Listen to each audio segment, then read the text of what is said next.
So the first question I'm going to answer is, what is the role of farming and land in the context of Black Lives Matter? I think for the work that I do and the folks within my community practice, it's very much about reclaiming what was our ancestral knowledge and our ways of life. So part of the kind of transformation is not just the fight, but it's also reclaiming and creating the kind of communities we really want to live in, where everybody's respected, where folks are able to be honored and able to pursue their talents and their destinies without structural racism controlling that. And I think Black Lives Matter is very much about reclaiming humanity for everybody. It's not just about Black people. It's about providing spaces for folks to really reclaim our our birthright as human beings, which is, you think of one of the most basic things that we all need, and that's food every day. And if we can't have agency around that, we can't really have agency around anything.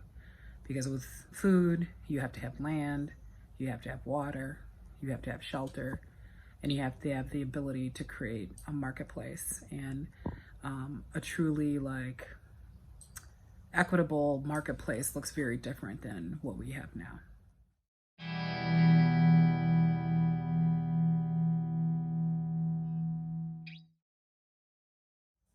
I think for folks who are living in the city, to participate in the farming movement is something we call urban farming or urban agriculture.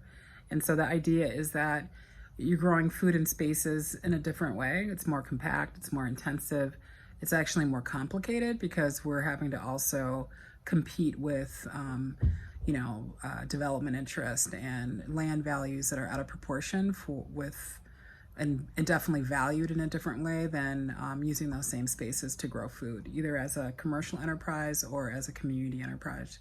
So I think, urban ag is really kind of works really well as a complement to, to the kind of fight for human rights. It becomes something that, kind of on one level seems really, non-threatening. We're just growing some food, but it really is a radical act. It's a radical act to grow food, to save seeds, to share those seeds and that food with community members, and to create an alternate economic system that's based on these values of equity and justice. City living.